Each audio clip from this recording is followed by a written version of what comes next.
Um, hey guys, um, my name's Wayne Payton. Got a '98 Mustang GT. I'm gonna start up a blog for you guys. This will be the only time you see me on this blog at all. The one and only time. Like I said, I got a '98 Mustang GT. Um, Here it is. As you can see, um, it was a pretty sharp little car. It was clean as a pin.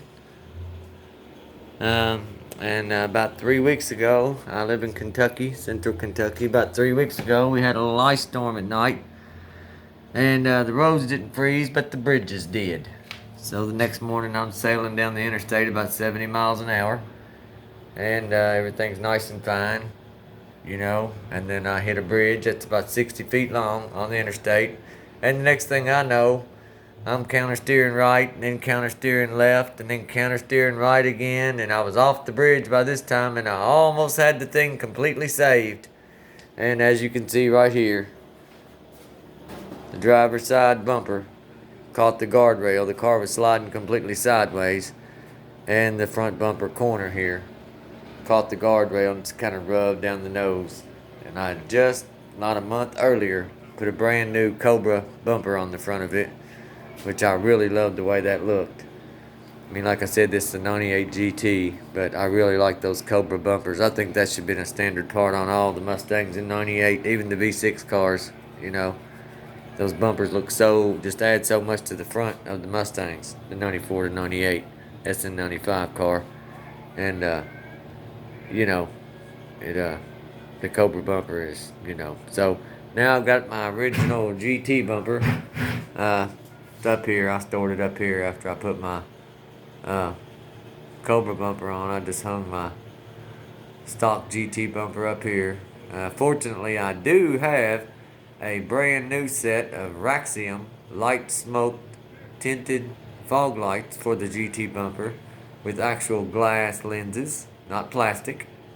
So for those of you that want to buy some Raxium fog lights for your GT, they don't have the cheap plastic lenses that turn foggy over the years. They are glass lenses with a light layer of tint on them that's made in the glass, not film tint. So they are really quality product. Now they were $79.95 for two fog lights, but like I said, they should last a lifetime. And then I took the factory wing off. And no, I'm not one of those crazy people that runs my Mustang GT, which stands for Grand Touring, which means sports car, road course, etc. So you're gonna want downforce on the back of your car, Grand Touring. So everybody that takes the spoiler off the back of their car, um, put a spoiler back on the back of them. I know you guys think they look good, but what it makes them look like is a Japanese sedan. It's exactly what it makes them look like. But anyway, I put the Saline S195 wing on the back of my car, the one that everybody gets. I'm not sure if that number was the right one, but I got the Saline wing, the one that everybody gets on the back of my SN95. I painted it matte black, kind of like a semi-gloss. It looks really, really good. I also put a rear window louver on this car. You can see a little bit of it here. I've got everything covered up because I've got new parts laying everywhere, but here's a louver. You can see a little of it. See? So since it's kind of a semi-gloss black, I figured I'd paint the wing, the Saline wing, gloss black also. Well, semi-gloss. As you can see, it turned out pretty good, I thought. And I especially like the way it looks down the side, in the back. It's got a nice little ducktail look all the way across, and conformed to the body really well. I was really happy with this thing for $65, and I got it from Amazon. It came like a spray bomb primer job, gray on it, and I just sanded it with 400 by hand, wet sanded it, and then cleaned it off real good with soap and water, and then let it dry naturally in the sun, and then got some real good Krylon semi-gloss black paint And I mean, look at it. It really turned out nice looking. I wish you could see the semi-gloss. We were out. There you go. You can see a little of it now. But anyway, like I said, I'm building this car. This car was just a nice, clean, original, all original, 1998 Mustang GT. The only thing that I had done to it was a SR Performance cold air, fender well cold air intake. Um, as you can see here, I've done some blue spark plug wires, um, you know, and I did some tinted windows on the car. Put a nice stereo system in there, double din deck, Pioneer, touchscreen, GPS, Bluetooth, the whole 9 yards. I bought a nice, really nice. What I like about the SN95s, most guys like the New Edge better, but what I like about the SN95s over the New Edge, don't get me wrong, I like the New Edge, but I like the fact that on the SN95s, the interiors were two-tone. You know, like you got your beige, and then you got your beige and your black. You know, and it's kind of dark in here because the battery's disconnected right now. So, let me see if I can turn the light on this thing.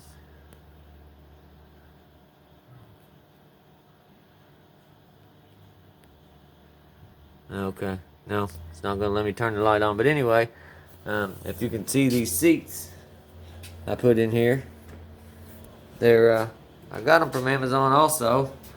Someplace out in Cali, and someplace around LA. Um, there's some really good looking seats. I think we're getting a glare off the light or something right now, but you can see what they look like here. Yeah, we're getting some light glaring. And then, of course, when I hit the guardrail, the car couldn't have been going 10 miles an hour. And, of course, both airbags deployed, which was just gut-wrenching. But I got lucky. The guy that I found most of my parts for my car to fix the front, it basically bent the subframe from the right in front of the shock tires up. Each rail in the front, as you can see by looking at this, it moved this rail over about 3 inches in the corner, and then you can see it creased the metal and stuff here pretty bad. You know, of course I had to move all the fuse box and everything to get to that, but look how it creased that metal. I tell you what, people, steel is pretty pliable at 60, 70 miles an hour. And then, of course, over here, this rail got pushed out. As you can see, if you're looking at it, it got pushed that way, you know. And then, of course, like I said, this rail really got pushed that way.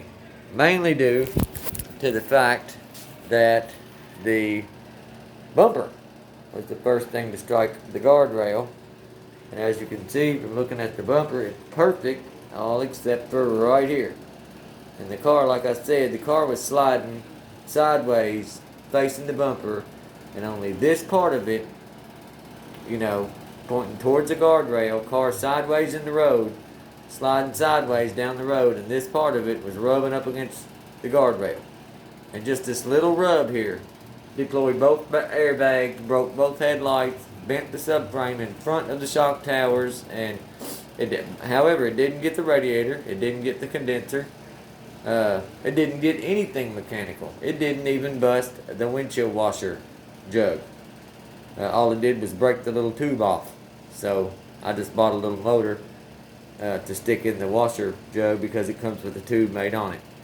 And I got that used from the Mustang place salvage yard that I go to. And I got a used fender for 50 bucks. There it is. Just need to DA it down with some 400, primer it up with some gray primer, high build primer, and then DA it again with 400, and then we'll put about 2 coats of crystal white on it, maybe 3 coats of crystal white, and 2 or 3 coats of clear, and get some DuPont clear too, or a PPG, I'm not sure, but we'll see. But like I said on my vlog here, I'm gonna we're at 10 minutes right now, and this is just an introductory video. My web address is WaynePayton1133 at gmail.com. So, but I'll keep you guys apprised as I am building this car back, and you can see it go from tore all to hell to looking new again. I'm out. Peace.